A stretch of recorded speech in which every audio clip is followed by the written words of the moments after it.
안녕하세요. 개인정보 보호 교육 시간입니다. 이번 시간은 개인정보 보호의 이해와 실천에 대해서 알아보도록 하겠습니다. 여러분, 개인정보는 우리의 일상에서 굉장히 중요한 것으로 대두되고 있습니다. 여러분들의 한번 일상을 떠올려 보시죠. 아침에 일어나서 출근하고 퇴근하는 과정을 보시면은 매 순간보다 개인정보가 관여되지 않는 경우가 없습니다. 프랑스의 철학자인 장폴 샤르트르는 인생을 정의함에 있어서 인생은 BCD다 이렇게 정의를 했습니다. 다시 말씀드리면 태어나서 죽을 때까지 인생이란 초이스하는 과정이다. 선택하는 과정이다. 이렇게 얘기를 했습니다. 그러니까 개인정보가 이럴 때마다 우리가 초이스할 때에 개인정보들이 매번 개입이 되는데 이런 중요한 개인정보들이 잘 관리가 되지 않고 있습니다. 한번 개인정보의 관리 사례를 한번 보도록 하겠습니다. 보시는 화면은 미국의 아파트 우편함과 한국의 아파트 우편함 모습입니다. 굉장히 대조되는 모습일 겁니다. 우리나라의 아파트 우편함에는 수많은 고지서들이, 즉 개인정보가 담겨있는 건강보험료 고지서, 세금고지서, 압류통지서 이런 것들이 그냥 꽂혀 있고 손만 뻗으면은 언제라도 우리가 그 소중한 개인정보들을 가져갈 수 있도록 방치가 되고 있습니다. 반면에 미국의 아파트 우편함을 보시면은 이렇게 잠금 장치가 돼 있어 가지고 우편물을 안에다 집어넣게 돼 있습니다. 그러면 집주인이 열쇠를 가지고 나와서 우편물을 가져가도록 돼 있습니다. 이렇게 미국 사람들과 한국 사람들에는 개인정보 중요성에 대한 인식의 차이가 많이 벌어지고 있습니다. 그러면 이런 것들이 개인만 그럴까요? 그렇지 않습니다. 우리 공공기관에서도 우리 국민들의 소중한 개인정보를 수집해서 많이 이용을 하고 있는데 잘 관리가 되지 않고 있습니다. 언론에 보도된 사례입니다. 모 차량 등록 사업소에서 이면지를 사용하고 있는 이런 형태입니다. 그런데 이 이면지에는 아주 소중한 개인정보들이 많이 있습니다. 운전면허증 사본이라든가 이런 것들이 있는데 이것을 이면지로 활용하면서 그대로 방치하고 있는데 기자가 이것을 물어봐도 여기에 대해서 어떤 문제의식을 갖고 있지 않다는 것, 이것들이 어떻게 보면은 공공기관의 개인정보에 대한 인식의 문제가 심각하다고 볼 수가 있는 것입니다.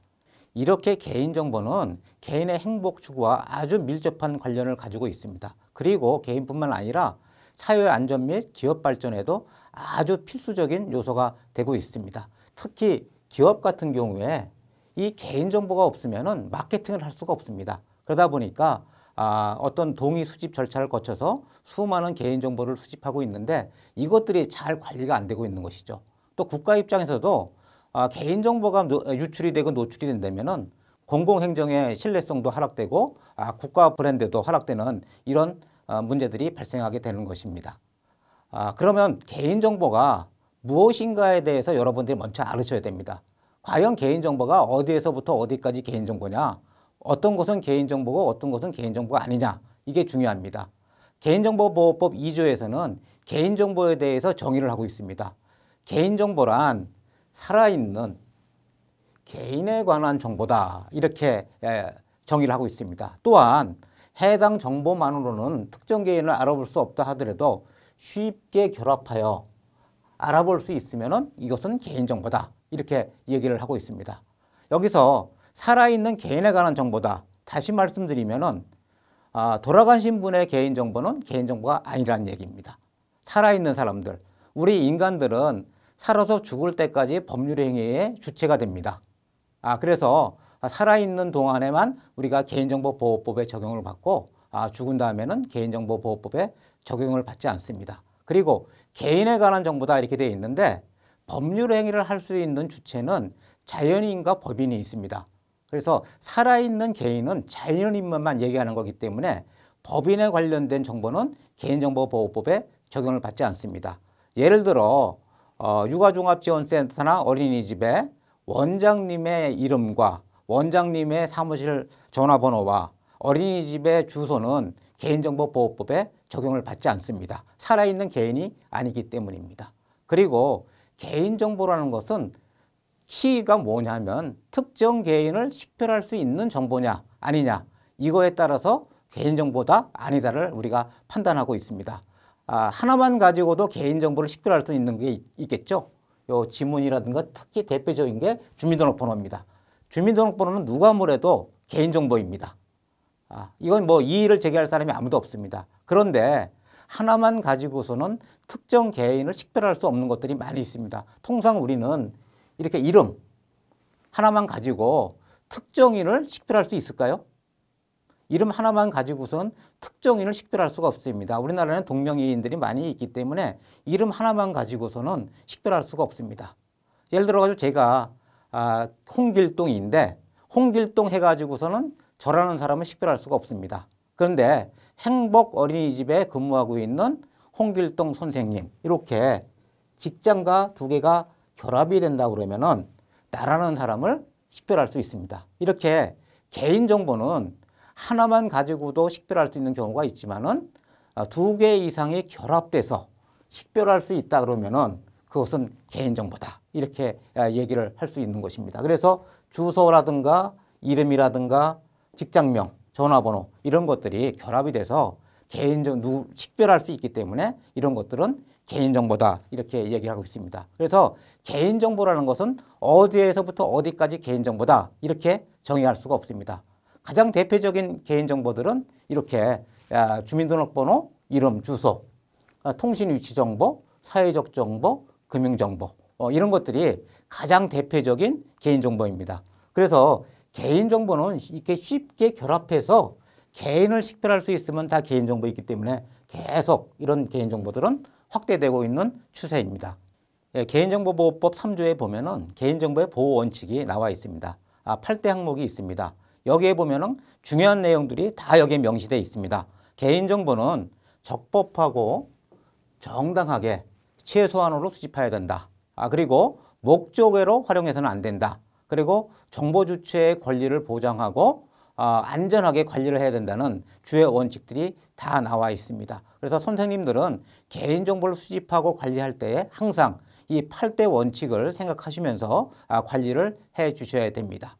그리고 제4조에는 정보 주체의 권리가 나와 있습니다. 이 정보 주체, 보육 선생님들도 다 정보 주체고 일반 시민들은 다 정보 주체입니다. 이런 정보 주체들은 권리를 가지고 있는데 내 개인정보가 어떻게 처리되고 있는지 제공받을 권리, 그 다음에 동의 여부를 선택하고 결정할 권리, 열람을 요구할 권리, 파기를 요구할 권리 등이 있습니다. 이렇게 중요한 권리들이 있는데 이게 헌법상 우리의 기본권은 현재 아닙니다. 그런데 헌법재판소에서 판결을 했습니다. 이런 것들은 개인정보의 자기결정권이다. 기본권이다. 이렇게 판시를 했습니다. 그래서 개인정보의 자기결정권, 정보주체의 권리는 지금 날이 갈수록 계속 중요성이 더해지고 있습니다. 그러면 업무에서는 이런 개인정보를 우리가 어떻게 수집하고 이용하고 활용하고 있을까요? 제가 그림을 가지고 설명을 하도록 하겠습니다. 선생님들은 한번 어린이집에서의 업무 과정을 머릿속에 한번 떠올려 보십시오. 정보 주체인 홍길동 부모님과 김지영 어린이가 어린이집을 방문하게 되면은 먼저 상담을 하시게 되죠. 부모 동의 및 조사서도 상담하고 입소 신청서도 그 과정에서 제출하게 됩니다. 이럴 때에 우리가 신청서를 받을 때에 개인정보 수집 이용 및 제공 동의서도 같이 받도록 되어 있습니다. 그럴 때 받을 때에 우리는 일반 동의와 별도 동의를 받고 이렇게 우리가 제출을 하는데 이 과정에서 이런 동의서를 받는 과정, 그 다음에 상담하는 분들을 개인정보 취급자라고 우리는 얘기를 하고 있습니다. 그리고 어린이집의 원장님은 어린이집의 개인정보를 총괄하는 개인정보 보호 책임자가 되십니다. 그래서 이렇게 김지영 어린이와 홍길동 부모님을 정보 주체 이렇게 얘기하고요. 개인정보 보호 책임자와 개인정보 취급자 이런 분들을 개인정보 처리자에 소속된 사람들이다 이렇게 얘기합니다. 개인정보 처리자는 사람이 아니라 어린이집 자체를 갖다가 개인정보 처리자라고 합니다. 그래서 개인정보보호법을 보시면은 개인정보 처리자는 뭐뭐뭐뭐 해야 한다 이렇게 다 기술이 되어 있습니다. 그런데 여기서 여러분들이 주의하셔야 될 것은 개인정보 취급자는 보육 선생님들뿐만 아니라 개인정보를 취급하고 있는 모든 사람들, 예를 들어 가지고 보조교사, 업무 지원을 나오는 아르바이트생들 이런 분들도 개인정보를 만약에 취급하게 된다면 그분들도 전부 어린이집에 개인정보 취급자로 본다는 것입니다. 그리고 더 나아가서 어린이집에서 업무를 외부에 위탁하는 경우가 있습니다. 예를 들어서 CCTV 같은 경우에는 전문적으로 다뤄야 되기 때문에 어린이집에서 관리를 못합니다. 전문업체에 맡기는데 그러다 보면 전문업체 직원이 어린이집의 개인정보를 볼 수밖에 없어요. 그분들도 취급자에 들어갑니다. 그래서 모든 여기에서 문제가 생기는 것들도 책임은 개인정보 처리자인 어린이집에서 책임을 지도록 되어 있습니다. 이렇게 개인정보를 갖다가 수집해서 저장하고 이용하고 공개하고 파기하는 과정을 개인정보의 라이프 사이클이라고 합니다. 그리고 이렇게 활용을 하다가 보면은 경찰서라든가 법원이라든가 시청, 구청에서 어린이집에 가지고 있는 개인정보를 제공을 요청하는 경우가 있습니다. 그럴 때는 제3자 제공이라고 합니다. 그럴 때는 법령에 따라서 제공하거나 그렇지 않으면 별도 동의를 받아서 제공을 할 수 있도록 이렇게 돼 있습니다. 그래서 여기를 제3자 이렇게 합니다. 이 제3자란 정보 주체와 개인정보 처리자를 당사자라고 합니다. 이 당사자 속에는 업무 위탁자도 포함이 됩니다. 여기를 당사자라고 얘기를 하고 당사자를 제외한 나머지 모든 사람들을 제3자라고 얘기를 하고 있습니다. 그래서 이렇게 전반적인 흐름이 이렇게 되고 있는데 이 흐름 내에서 제가 세부적으로 하나하나 설명을 드리도록 하겠습니다. 예, 개인정보는 저희가 이제 수집해서 이용하게 되는데 개인정보라는 것은 원칙적으로 국가든 누구든 간에 개인정보를 수집할 수가 없도록 되어 있습니다. 왜 그러냐면은 개인의 프라이버시이기 때문에 그렇습니다. 그런데 그렇게 되면은 사회활동도 할 수 없고 경제활동도 할 수 없죠. 그래서 법에서 6가지를 열어놨습니다. 개인정보를 수집할 수 있는 방법을. 그래서 첫 번째가 정보 주체의 동의를 받는 방법입니다. 그리고 나머지 특별한 규정이라든가 법령상 의무 준수, 소관 업무 수행을 위해서 불가피한 경우에는 개인정보를 수집할 수 있도록 이렇게 열어놨습니다. 구체적인 사례를 한번 보겠습니다. 법률 규정이나 법령상 의무 준수를 위해서 개인정보를 수집할 수 있도록 되어 있습니다. 대표적인 것이 영유아보호법에 의해서 CCTV를 통해서 영상정보를 수집할 수 있도록 되어 있는 것. 이것은 법률의 규정에 의해서 하도록 되어 있는 것입니다. 그 다음에 공공기관의 법령상 소관 업무. 쉽게 말씀드리면 건강보험공단에서는 부정수급 조사 업무를 하는데 부정수급 조사 업무를 하면서 그것을 개개인한테 동의를 받을 수가 없습니다. 그래서 이렇게 법령상 공공기관의 업무 수행을 위해서 불가피한 경우에는 동의 없이 개인정보를 수집할 수 있도록 이렇게 되어 있습니다. 그리고 가장 우리가 개인정보를 많이 수집하는 경우가 동의에 의한 경우입니다.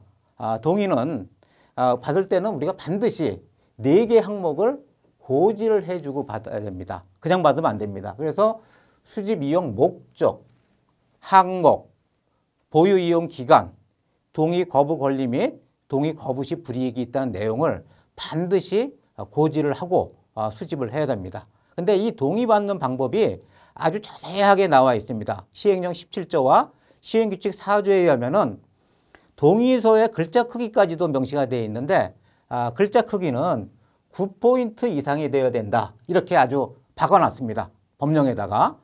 그리고 중요한 내용, 즉 민감정보라든가 고유식별 정보라든가 이렇게 중요한 내용은 보통 글씨보다도 20% 이상 크게 해야 된다. 이렇게 법에서 아주 명쾌하게 자세하게 정해놨습니다. 그래서 여기에 따라서 저희가 동의서를 작성해서 써야 되는데 현실을 보면은 이런 법률 규정에 따른 동의서를 작성해서 쓰는 기관들이 많지를 않습니다. 그래서 세부적인 내용들을 한편 살펴보도록 하겠습니다. 예, 이것은 행정안전부에서 제시하고 있는 작성 가이드라인입니다. 여기에 보면은 이렇게 되어 있습니다. 개인정보를 수집하면서 항목과 목적과 보유 이용 기간, 그 다음에 거부할 수 있다는 권리를 분명히 고지를 해놓고 있습니다.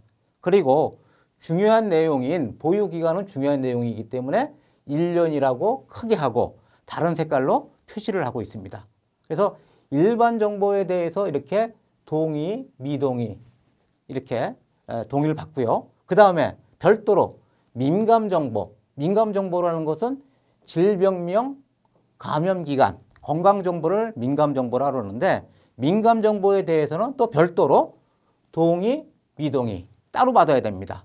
또 간혹 가다가 우리가 개인정보를 수집해서 이용하다 보면은 제3의 기관에서 개인정보를 제출해달라는, 제공해달라는 요구가 많이 들어옵니다. 그럴 때는 제3자 제공을 해줘야 되는데 두 가지 방법이 있습니다. 개인한테 동의를 받는 경우가 있고 법령에 근거해서 주는 경우가 있는데 이렇게 동의를 받을 때는 별도로 또 받아줘야 됩니다. 개인정보 제3자 제공 동의라는 것을 별도로 받아주는데 여기에는 4가지 고지 항목이 들어가는데 추가로 하나가 더 들어갑니다. 제공받는 자가 하나가 더 들어갑니다. 5개 항목을 고지하고 동의, 미동의를 체크하도록 되어 있습니다. 그리고 맨 마지막에 가장 중요한 것인데 14세 미만의 어린이들에 대해서 개인정보를 수집할 경우에는 반드시 법정 대리인의 동의를 받도록 되어 있습니다. 그래서 맨 밑에 법정 대리인이 서명할 수 있는 란 이렇게 되어 있습니다. 이게 행정안전부에서 제시한 표준 가이드라인입니다. 여기에 따라서 이와 같이 만들어 쓰면 괜찮은데 이렇게 쓰지 않는 사례들이 많이 있습니다. 한번 사례를 살펴보겠습니다. 그리고 우리가 개인정보 중에서 일반 정보 이외에 아까 민감정보라고 말씀드렸는데 이런 것들입니다. 민감정보는 사상 신념, 노동조합 가입 여부, 범죄 경력 정보, 건강정보 이런 것들은 민감정보라고 하고요. 고유식별 정보들은 4가지가 있습니다. 주민등록번호 등. 고유식별 정보는 다시 말씀드리면 그 정보 하나만 가지고도 누군지를 알 수 있는 정보죠. 그래서 굉장히 이런 것들은 중요한 거기 때문에 원칙적으로 처리가 금지가 되어 있습니다. 다만 별도 동의를 얻거나 법령에서 구체적으로 처리를 허용하는 경우에는 이것들을 처리할 수 있도록 되어 있습니다. 특히 주민등록번호 같은 경우에는 또 특별히 더 중요하게 있고 관리를 잘 하셔야 됩니다. 다른 것 모든 정보들은 동의에 의해서 수집할 수가 있는데요. 오로지 안 되는 게 하나 있습니다. 주민등록번호만큼은 개인의 동의를 얻어가지고 수집할 수가 없습니다. 오로지 법률과 대통령령, 그 다음에 국회나 헌법재판소를 우리 헌법기관이라고 그렇게 얘기를 합니다. 헌법기관의 규칙에 근거해서만 개인정보를 수집할 수가 있습니다. 예를 들어가지고 시행규칙, 장관령이죠. 장관령의 개인정보를 주민등록번호를 수집할 수 있는 근거가 있다 하더라도 그것은 법률 위반이 됩니다. 그래서 선생님들은 명심하셔야 됩니다. 특히 주민등록번호를 수집해서 다룰 때는 법이나 시행령의 근거가 있어야 된다. 이걸 명확하게 인식하시는 게 굉장히 중요합니다. 주민등록번호를 처리할 수 있는 구체적 사례를 영유아보육법 시행령을 가지고 설명을 드리도록 하겠습니다. 민감정보 및 고유식별 정보의 처리라는 항목으로 시행령 26조의 3이 있습니다. 그 시행령 내용을 보시면은 보건복지부 장관과 지방자치단체의 장, 어린이집을 설치 운영하는 자는 주민등록번호, 외국인 등록번호가 포함된 자료를 처리할 수 있다 이렇게 되어 있습니다. 그래서 이 근거에 의해서 어린이집에서는 주민등록번호를 수집해서 처리하시면 되는 것입니다. 개인정보를 저희가 이렇게 수집해서 이용하는 과정에서 보면은 제3의 기관에서 개인정보를 제공해달라는 요청이 들어옵니다. 경찰서라든가 법원, 시청에서 그런 요구들이 많이 들어오죠. 이럴 때에는 우리가 제공하는 근거가 2개가 있습니다. 첫 번째는 동의를 받아가지고 제공하는 경우고 하나는 법령 동의의 근거가 있을 경우에는 우리가 제공할 수가 있습니다. 먼저 동의를 받을 때에는 아까 수집할 때 4가지 고지사항이 있었는데 여기에 하나가 더 추가가 됩니다. 개인정보를 제공받는 자 하나를 더 추가해서 저희가 별도 동의를 받아야 되고요. 그리고 나머지 법령에 의해서 저희가 제공할 수가 있습니다. 법률의 특별한 규정, 법령상 의무의 준수, 법령 등에서 정한 소관 업무 수행 이런 경우에는 저희가 목적 범위 내에서 개인정보를 제3의 기관에 제공할 수가 있습니다. 간단하게 입법례를 하나 보시면은 감염병 예방 및 관리하는 법률에서 보면은 환자를 치료하는 의사들은 그 환자가 법정 감염병에 감염이 된 경우에는 환자의 동의 없이 관련 법령에 의해서 관할 보건소장한테 통보하도록 되어 있습니다. 이게 목적 범위 내에서 제3자 제공 사례입니다. 그리고 목적 외로 제공해야 되는 경우가 있습니다. 근데 목적의 제공은 원칙적으로 금지입니다. 다만 정보 주체나 제3자의 이익을 부당하게 침해할 우려가 없는 경우에는 예외적으로 우리가 허용을 하고 있습니다. 이 경우에도 제공하는 방법은 두 가지입니다. 하나는 별도 동의를 받아가지고 제공할 수가 있고요. 그 다음에 8가지가 있습니다. 다른 법률의 특별한 규정, 통계 작성 및 학술 연구 목적, 이런 경우에는 제3자 제공을 할 수가 있습니다. 여기까지는 모든 기관에 적용되는 항목이고요. 공공기관에만 적용되는 항목들이 있습니다. 어떤 거냐 하면은 이런 것들입니다.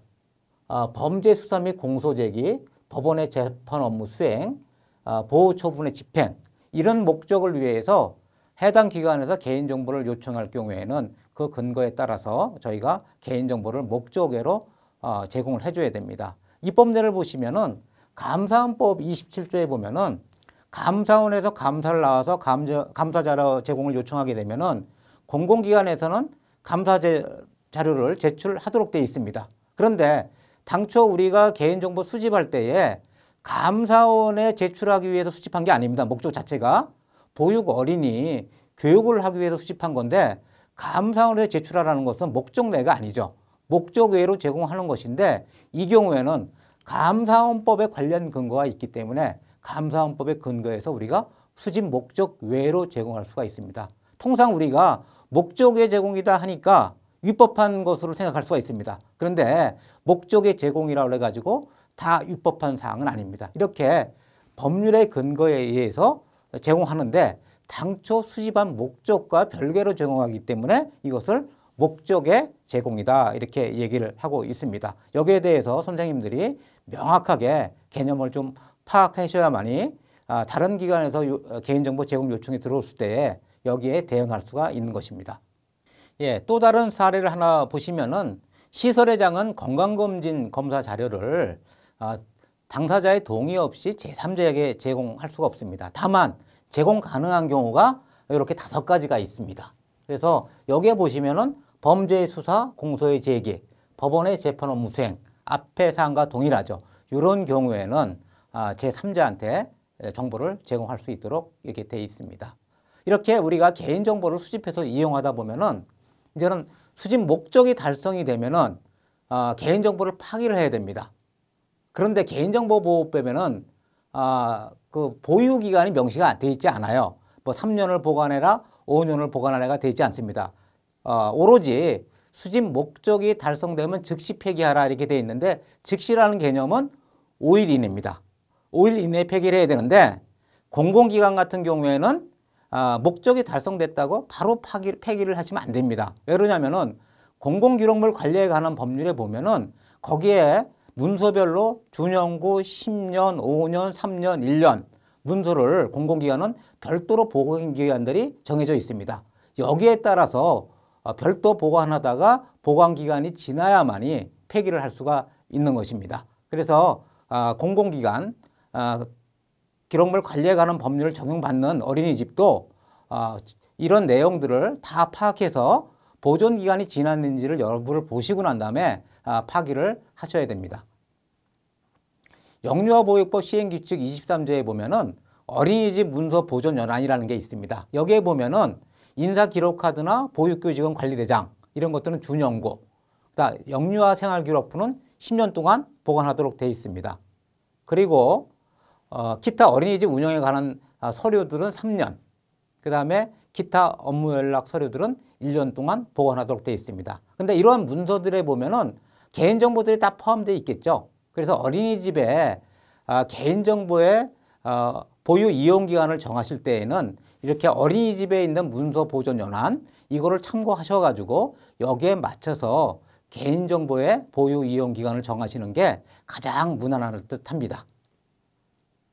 그 다음에 개인정보가 이렇게 이제 목적 달성이나 기간이 경과가 되면은 파기를 하셔야 되는데 복구 재상되지 않도록 파기를 하셔야 됩니다. 그리고 파기 대상 개인정보를 관련 법령에 따라 보관하실 때는 별도로 나누어서 보관을 해 주셔야 됩니다. 파기할 때는 완전 파기를 하셔야 되는데 파쇄기 있으시죠? 어린이집에서도. 이렇게 파쇄기에다가 파쇄를 하셔야 되고요. 그 다음에 전자적 문서인 경우에는 복원되지 않도록 덮어쓰기를 3회 이상 한다든지 이런 방식을 써서 복구되지 않도록, 복원되지 않도록 이렇게 파기를 하셔야 됩니다. 그 다음에 일부 파기를 하는 경우도 많이 있어요. 서류 전체를 파기하는 게 아니라 일부만 파기를 해야 되는데 그럴 때는 그 해당 면을 마스킹을 하거나 천공, 뚫어버리는 거죠. 뚫는 방식을 써가지고 일부 파기를 하시면 됩니다. 개인정보가 이렇게 이제 관리를 갖다가 쭉 이용하고 활용하고 제공하다 보면은 유출되는 경우가 많아요. 그래서 관리를 잘해야 되는데 그럼에도 불구하고 유출이 된다. 그럼 어떻게 할 것이냐. 5일 이내에 지체 없이 정보 주체한테 먼저 알려주셔야 됩니다.